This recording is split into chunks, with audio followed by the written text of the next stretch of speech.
This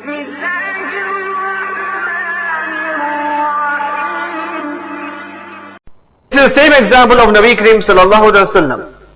That when Nabi Kareem sallallahu alaihi wasallam was sent finally for this ummah, and when Nabi Kareem sallallahu alaihi wasallam's ba'ath, his prophethood was for the entire humanity till the day of Qiyamah.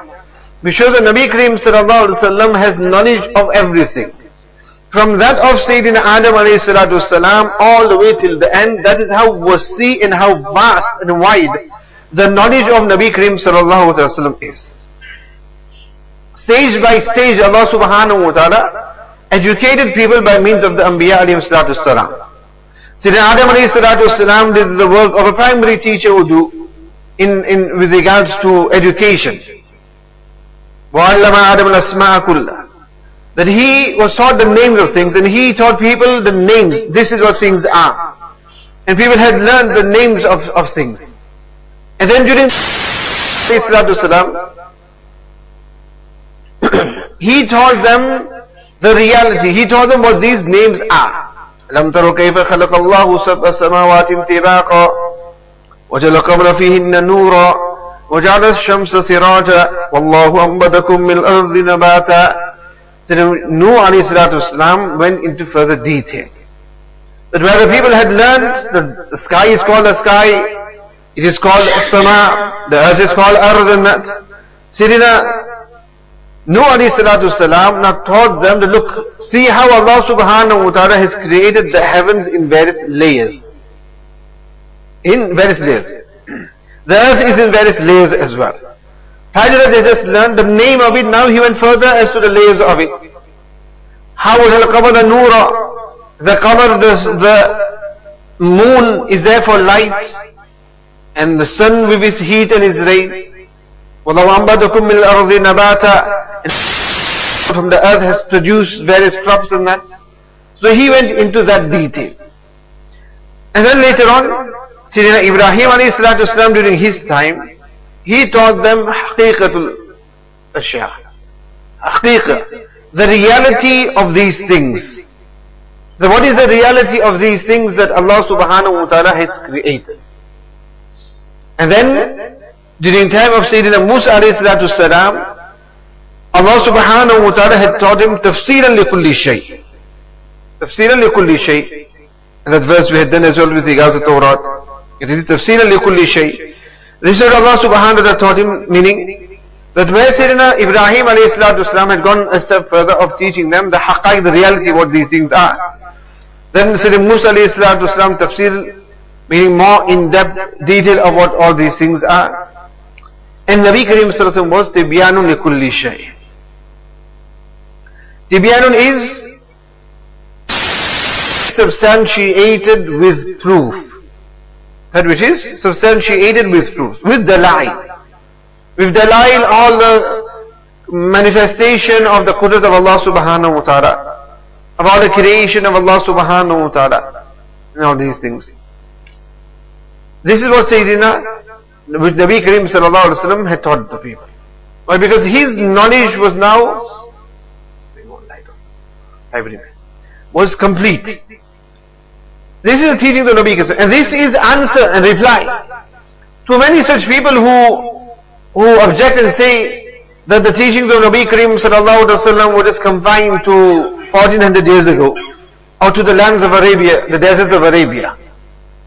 So this is proof that when Nabi Kareem sallallahu alaihi wasallam was sent for the whole of mankind and humanity till the day of Qiyamah, so Nabi Kareem sallallahu alaihi wasallam's teachings and Nabi Kareem sallallahu alaihi wasallam's knowledge and ilm encompassed all the people of the world, and it eras of time as well.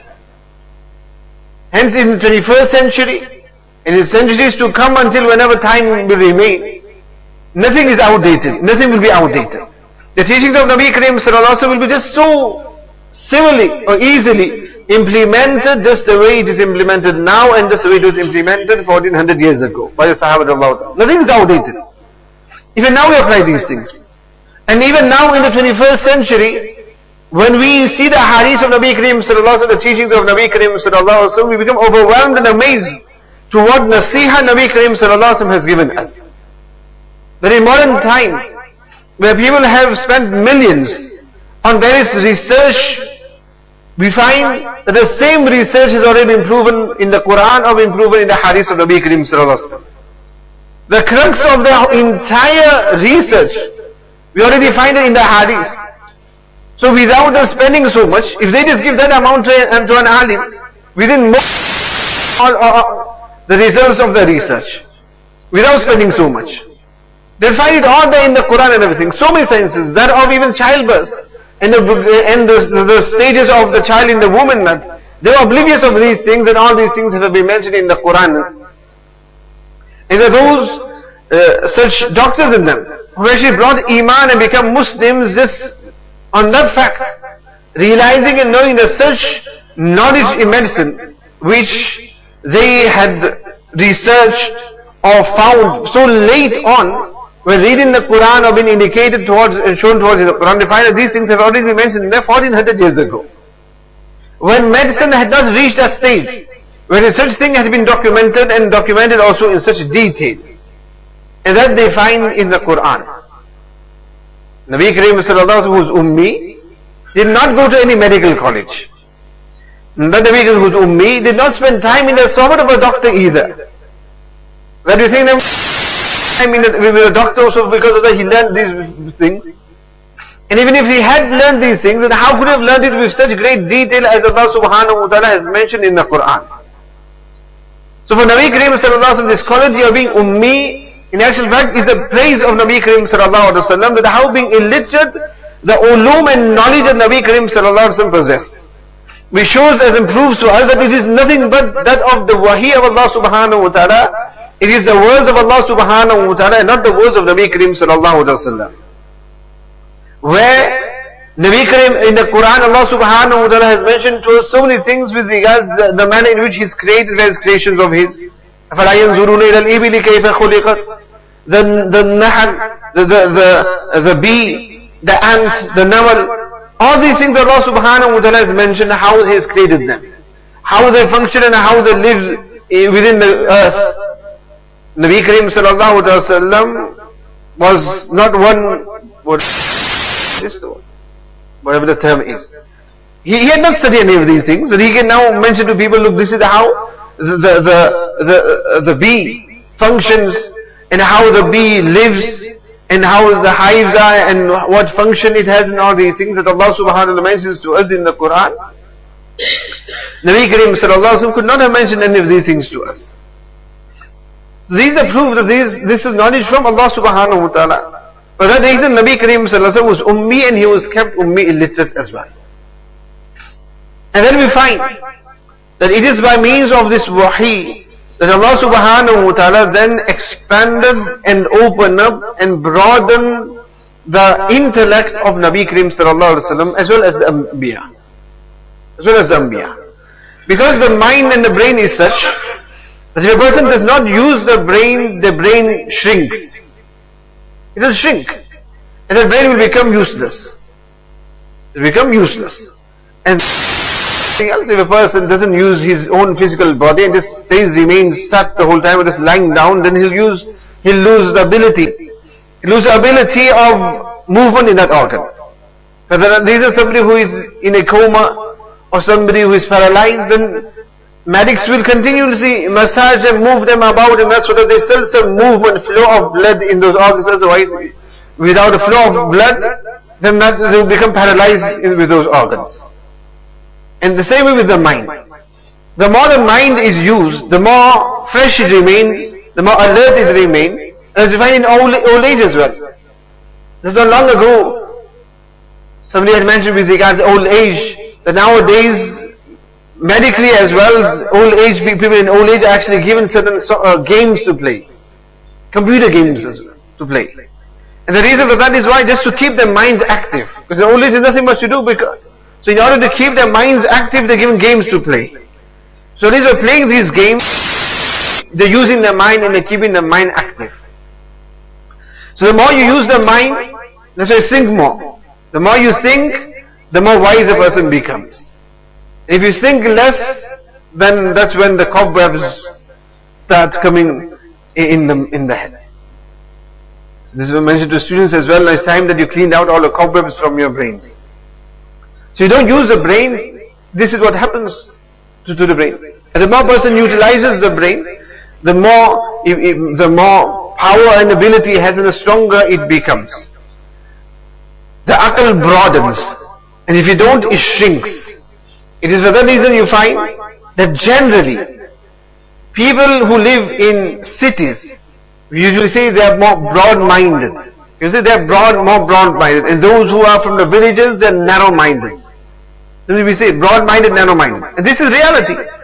But why they call broad-minded and narrow-minded is because those who live in villages, limited in their work and limited with things, so their minds and thinking is limited. So because of that limitedness, they become narrow-minded. Those living in cities, they are now accustomed to, and they face with so many different things. So because of that, they become broad-minded, meaning they use their mind more. For that reason, Nabi Karim himself mentioned in the hadith that those villages are hard, the hearts are hard. And that in the past, people who wanted to educate themselves, they would leave the villages and they would go to the cities to learn. Now this doesn't mean that every villager is ignorant. Imam Ghazali Rahmatullah Ali was a villager. Imam Razi Rahmatullah Ali was also a villager. Hasan Basri Rahimullah was also a villager. They were also from villages. So there are those people who are from the village where Allah subhanahu wa ta'ala grants them knowledge as well. So in case of all villages, those who live in villages are ignorant and those who live in cities are educated people. But it is always a trend that for people to educate, they will leave the villages and go to the cities. So in this way, so just imagine Nabi Karim who's ummi. But then Allah subhanahu, meaning that illiterate, totally illiterate. So the mind would have been narrow. But then by means of the wahi that Allah subhanahu wa ta'ala revealed to Nabi Karim sallallahu alaihi wasallam, Allah subhanahu wa ta'ala broadened the mind of Nabi Karim sallallahu alaihi wasallam, broadened it to that extent that Nabi Karim sallallahu alaihi wasallam was very intellectual, very intelligent, away from the wahi. One is the wahi, but by means of the wahi, the mind of Nabi Karim had opened up to such an extent. And there are so many incidents that just show us how intelligent Nabi Karim sallallahu alaihi wasallam was, how his mind functioned, and how Nabi Karim sallallahu alaihi wasallam gave us lessons with regards to so many things. Because now the mind had broadened up, and this is why he used his own aql. There it wasn't a case of Nabi Karim relying just on the wahi, because the wahi was only part of the Quran. But there it was the insight that Allah subhanahu wa ta'ala given him, the broad-mindedness that Allah subhanahu wa ta'ala had given him. And the reality, dear friends, is that those people who think that Nabi Karim and his teachings are limited to the deserts of Arabia, they are those people who have not studied the hadith of Nabi Karim sallallahu alaihi wasallam. They are unaware of the teachings of Nabi Karim sallallahu alaihi wasallam. Due to that, this makes a statement. If they were to understand and see or read the traditions and hadith of Nabi Karim sallallahu alaihi wasallam and see how vast and on what subjects Nabi Karim sallallahu alaihi wasallam has spoken about, then they'll understand the amount of knowledge that Nabi Karim sallallahu alaihi wasallam had. So he was not limited. His teachings were not limited, neither was it. And from these teachings we'll find that how Nabi Karim sallallahu alaihi wasallam was so broad-minded as well. That you won't find somebody as broad-minded as Nabi Karim sallallahu alaihi wasallam. Very broad-minded Nabi Karim sallallahu alaihi wasallam was. And we find all these things from the hadith of Nabi Karim sallallahu alaihi wasallam. And by broad-minded we don't mean that person who is thinking. We have people who are free thinking today. And they regard that to be broad-mindedness. And that is no, we make ta'wil, we interpret the Quran how we want to. And they regard the mullahs to be narrow-minded. They're just looking at these things, that only that which is in the Quran, and that they're narrow-minded, they're not looking at the overall picture. So they regard them to be narrow-minded. Whereas the reality is, they are the ones who are narrow-minded. And it is the ulama who are the heirs of the anbiya, who are the ones who are broad-minded. Because Nabi Karim sallallahu was broad-minded. Broad-minded says that Nabi Karim sallallahu teachings encompasses every aspect of our lives. Every aspect of our lives, Nabi Karim sallallahu has encompassed. Now those who study Nabi Karim will be amazed. They'll be amazed that there is no aspect of our life that Nabi Karim sallallahu has not given us any, that we find that there is no advice there for us. Every aspect Nabi Karim sallallahu has given us. Never mind just the ibadat, because we think the hadith is what? The hadith teaches us how to perform salah, how to go for hajj, and so many that. But Nabi Kareem sallallahu alaihi wasallam, hadith goes way beyond that. Nabi Kareem sallallahu alaihi wasallam even teaches us how to make istinja. Nabi Kareem sallallahu alaihi wasallam even teaches us purity after istinja. Even teaches us how a male and female husband and wife should meet with one another. There's nothing that Nabi Kareem sallallahu alaihi wasallam has not taught. And that which Nabi Kareem sallallahu alaihi wasallam has taught, medically you will find researchers will also admit that this is the best way. This is the correct way of doing certain things. Nabi Kareem sallallahu alaihi wasallam has taught us hygiene, He's taught us how to eat as well. He's taught us how to sleep. And the sunnah method of sleeping is that which researchers even now they say that is the best way for a person to sleep. Where on the right. So the heart is more inclined towards the left. So we're sleeping on the right in this way, the burden is taken off from the heart. So the heart is free to relax during the night. Relax at night.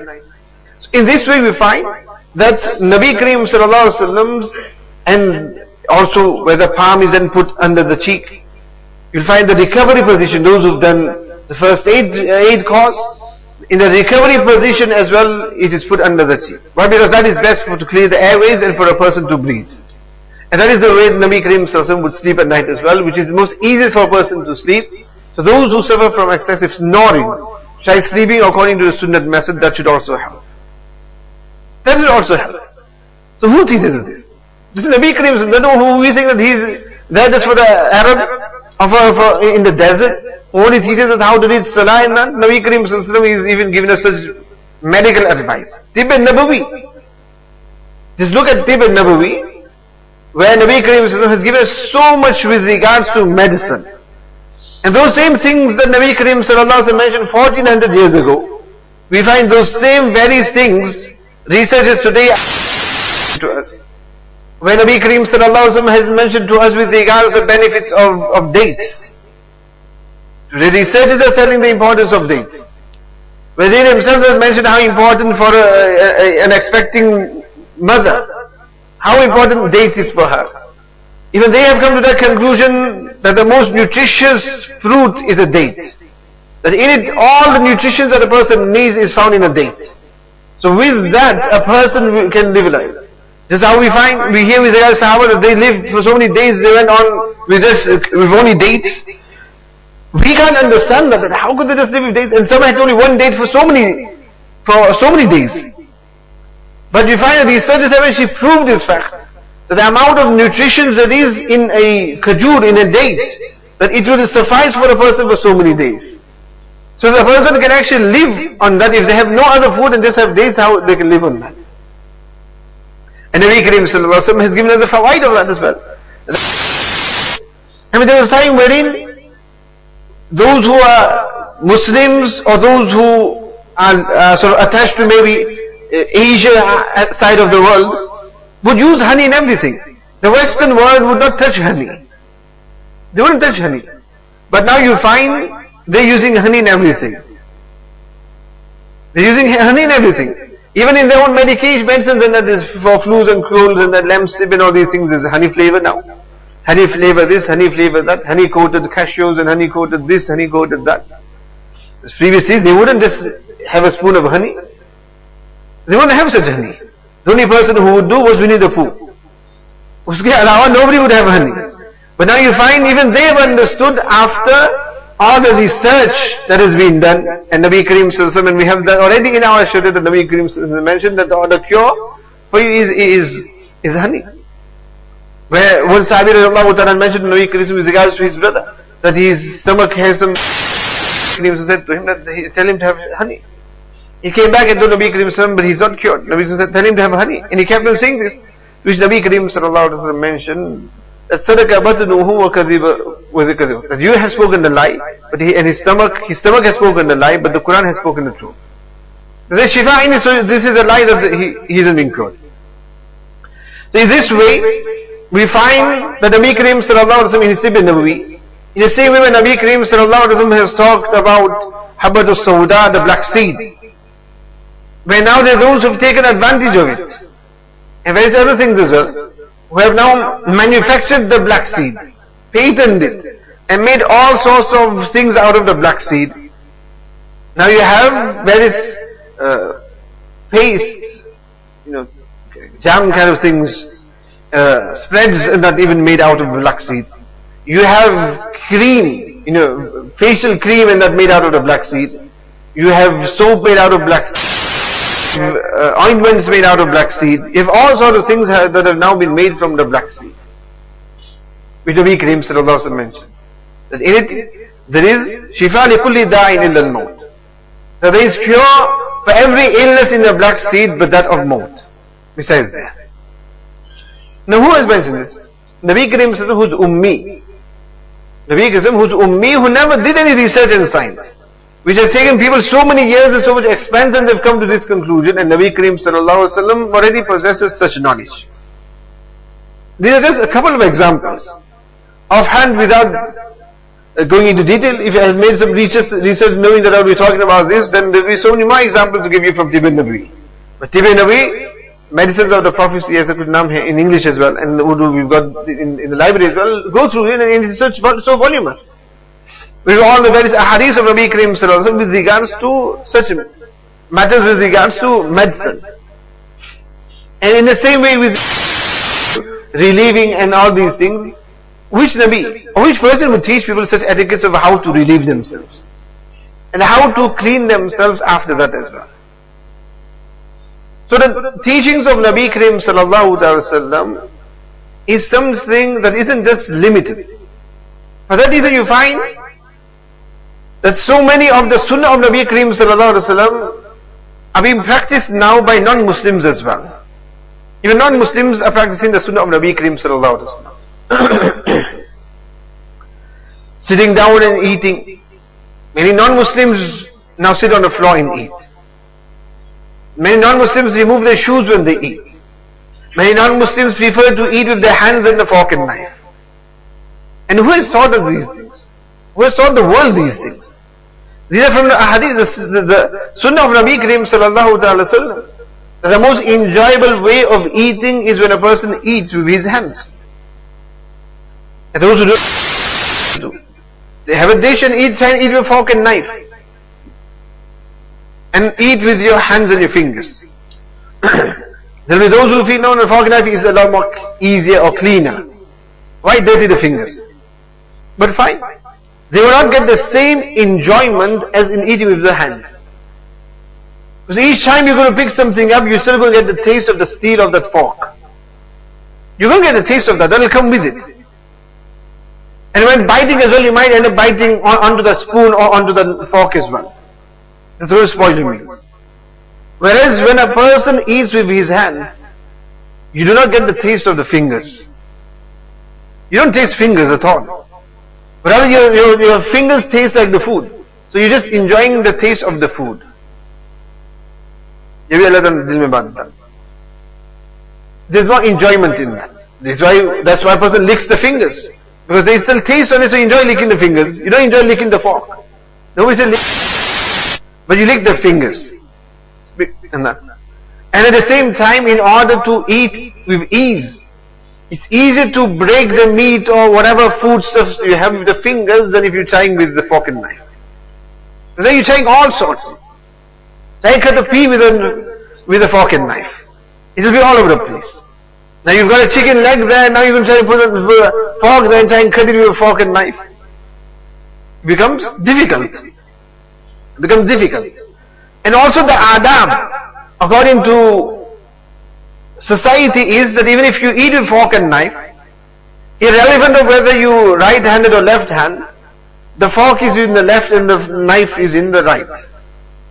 Now a person who is naturally right-handed, for them it's going to be difficult eating with the left hand. They're going to have to put takalluf there. They're going to find it so difficult to even eat because this is the adab, where the fork is in the left.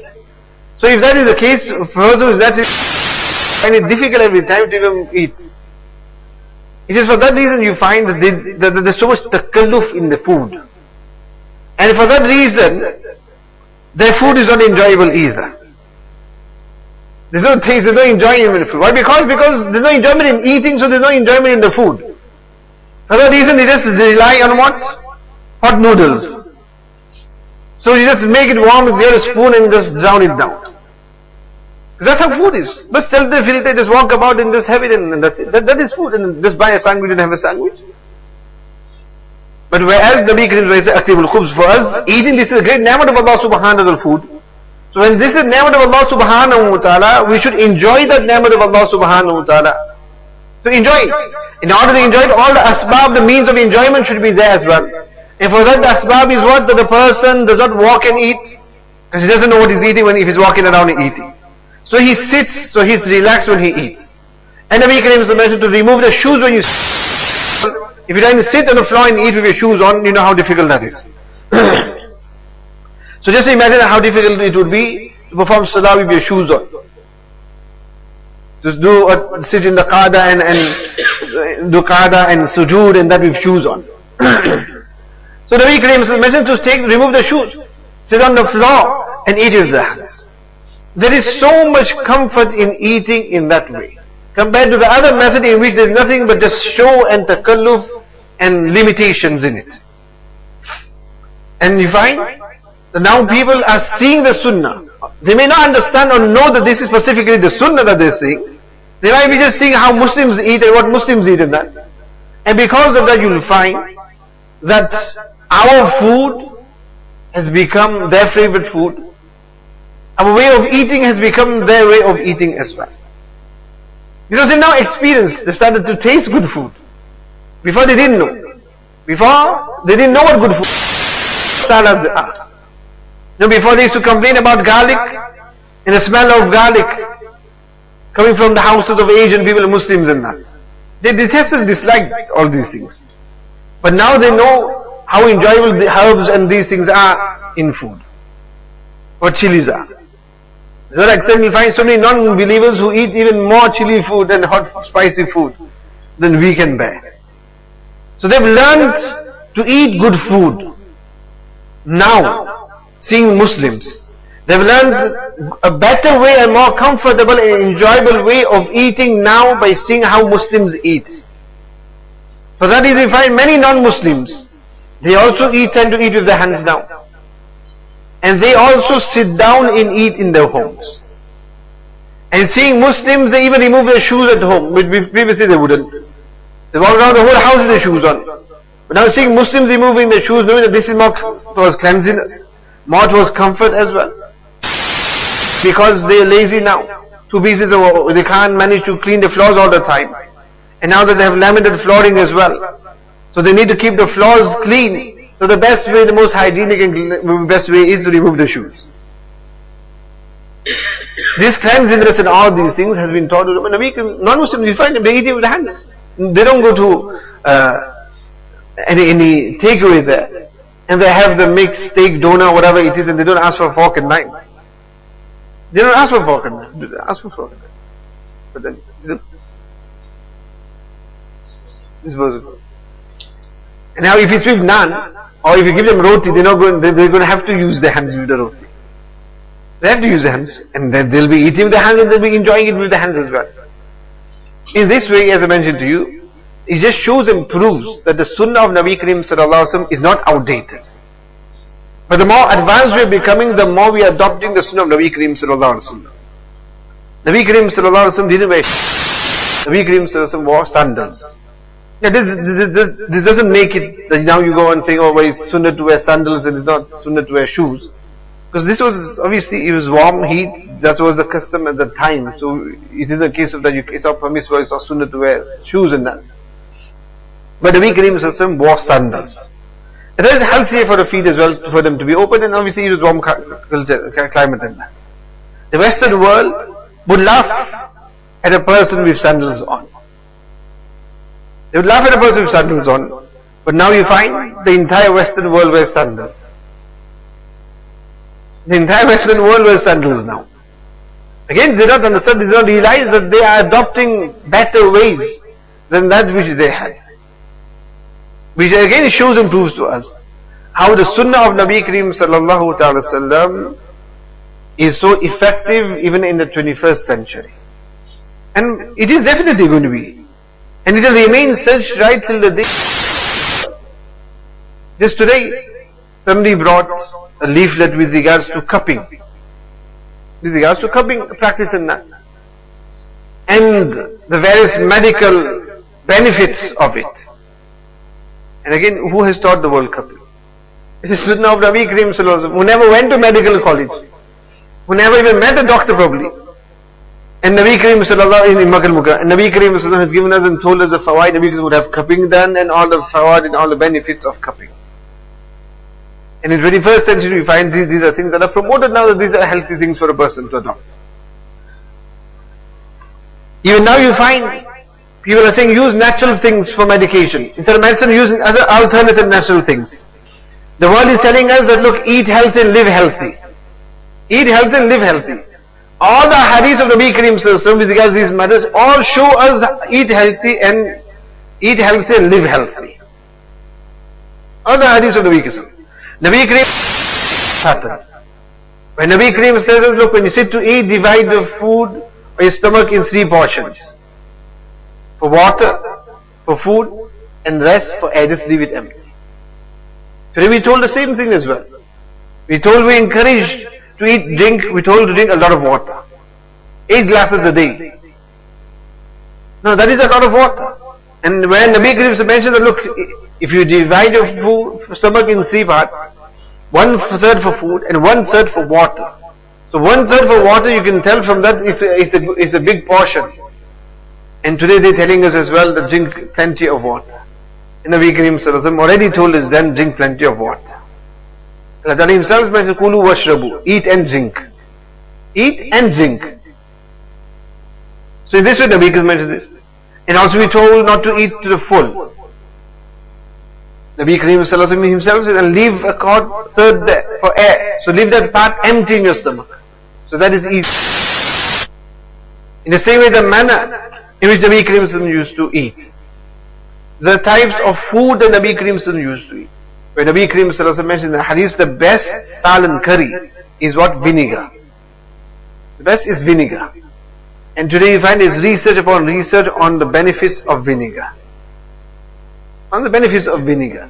And Nabi Kareem Sallallahu Alaihi Wasallam mentions that the best curry, the best salan is vinegar. So these examples of such things that Nabi Kareem Sallallahu Alaihi Wasallam mentioned to us 1400 years ago. And people now are adopting the very same things and they are encouraging the same things from us. When Nabi Kareem Sallallahu Alaihi Wasallam encouraged the Sahaba radiallahu ta'ala to always be active. Today the world is telling us as well, exercise, be active. Telling the people to do relaxation, to do yoga, to do this and to do that. Allah subhanahu wa ta'ala has made it so easy for us. He says 5 times a day you come and read your salat. So you exercising so many parts of the body. To that extent, there are some people, you have people in different fields, who have even mentioned the importance of doing sajda. As I haven't gone over these things for today to be able to mention these things in detail to you, but some of them is read at some stage and which is still in the mind, although it is vague at the moment, where they've made their own research and tahqiq with regards the connection between the mind and the earth. There is magnetism and that in the mind and that which is there in the earth. On which they mention how important it is to prostrate. Not in the form of sajda, but obviously the head being closer to the ground. So in this way, the magnetism, whatever the effect it has when it meets. So now they have mentioned that as well.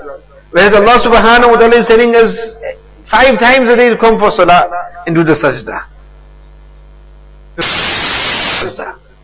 In Japan, you find there at the workplaces, they are told that every so often they get off their chairs and desks, and just for a few moments they do a few up downs in that.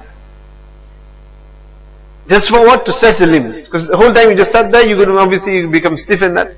They get up and do a few stretches and then sit back again. And in workplaces they'll have exercise machines there as well. So every so often for them to move away from their work and do some exercise. Allah subhanahu wa ta'ala gives us the same, that every so often leave your work and go and perform your salah. And not only that, but if you're very tired, you do wuzu and you freshen yourself as well.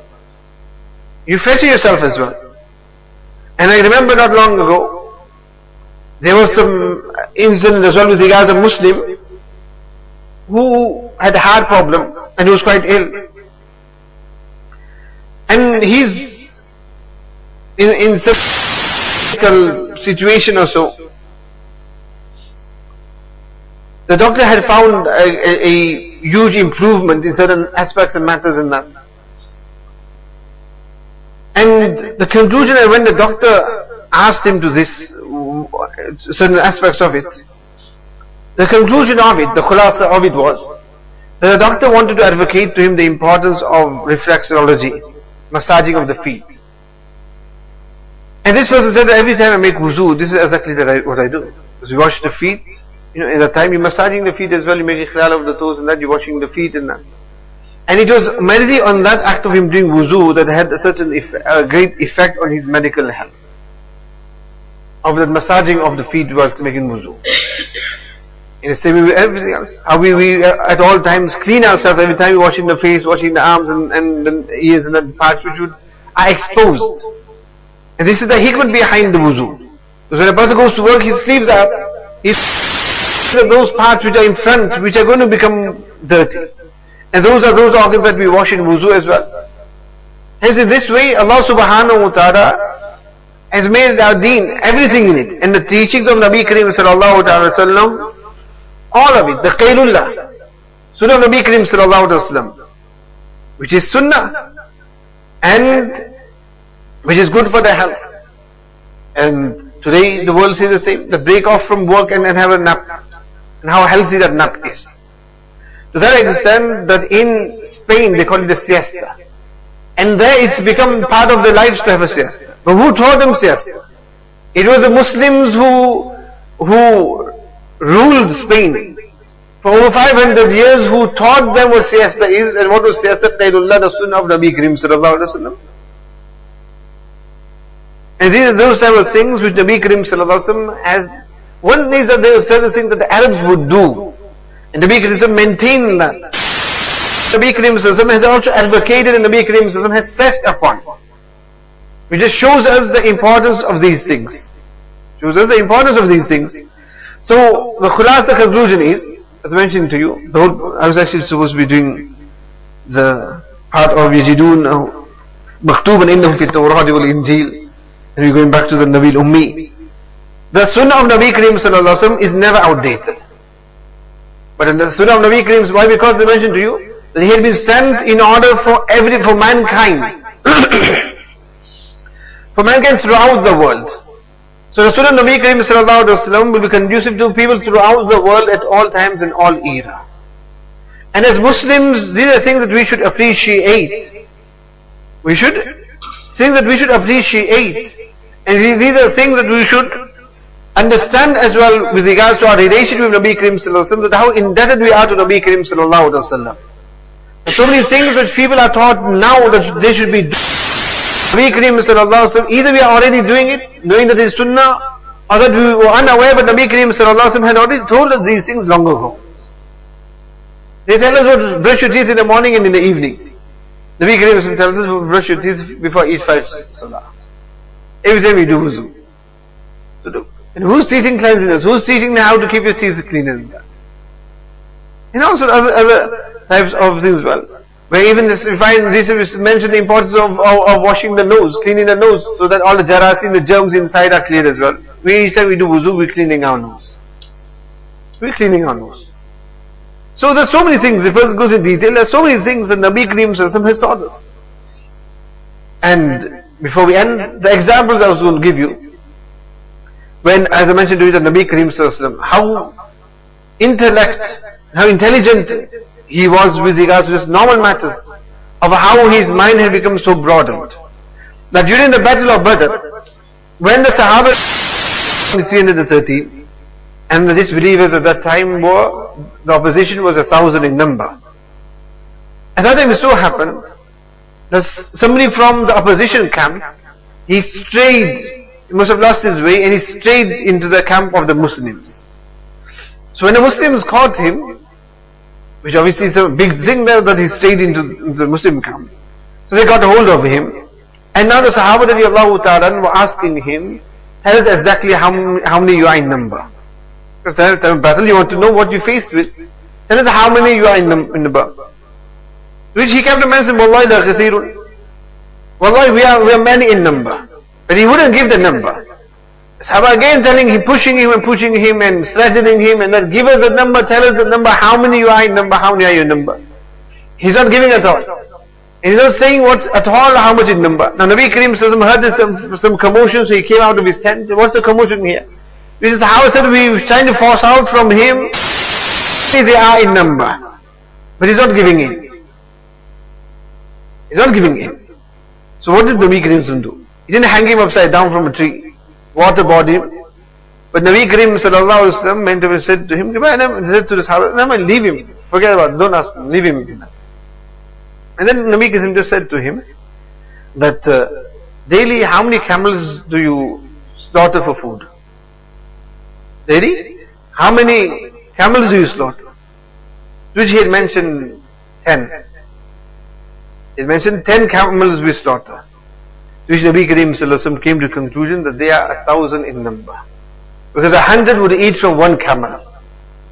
100 would eat from one camel, so in this way they are 1,000 in number.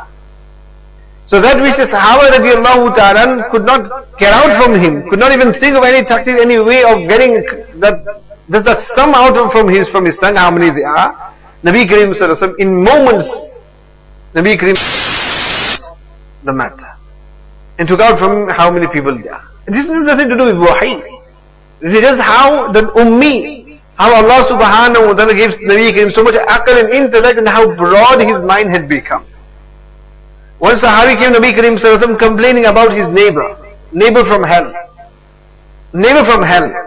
Complaining that this neighbor of mine, he's evil and he doesn't give me any peace and that at all, and I've tried all sorts and I don't know what to do. I've complained to the council, I've complained to the housing people, to these people and that people, and nothing's happening. So what did Nabi Kareem sallallahu alaihi wasallam say? Nabi Kareem said to him, okay, now go, take all your contents of your house out of the house and put it into the street. Put it in the street. And then sit on top of your contents.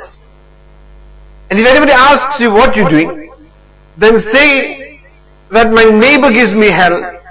Because he's giving me a tough time, so Nabi Kareem has told me to put everything out and stay outside of the house. This is stay outside of the house. So when you tell that to people, hearing this, they'll start cursing the neighbor. They'll curse the neighbor. What type of neighbor is he that his neighbor has to now live outside? Next person comes and he hears this, what you're doing outside like this, sitting on top of your goods outside the house. And then he curses the neighbor. It is whoever went past is cursing the neighbor. And now when he realized that now day and night everybody is cursing me, but he came out there and said to him, Mafi, forgive me for what I have done, please get back into your house. Can't bear so much insult. Just get back into your house and make sure that I do not cause any hardship and difficulty to you. See, this tadbir, this idea, Nabi Kareem sallallahu ta'ala sallam solves such a matter as well. So it just shows us how intellectual Nabi Kareem sallallahu alaihi wasallam was, and this is despite the fact that Nabi Kareem sallallahu alaihi wasallam was Nabi al-Ummi, illiterate. So for Nabi Kareem sallallahu alaihi wasallam, it wasn't a case of it being an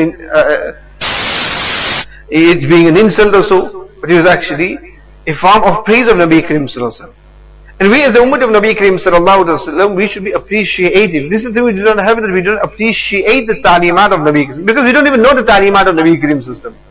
And again, as much we just confine, we think it's just to do with our dress code, it's just to do with our ibadat, how we perform salat and these things. We think it's just limited to that, but we don't realize how far it goes. Financial matters, dealings with regards to husband and wife, social matters, domestic matters, all these things Nabi Kareem sallallahu alaihi wasallam has covered. And if a person was to adhere to these things, you'll find how blissful their life would be in all forms. They will be successful in business as well.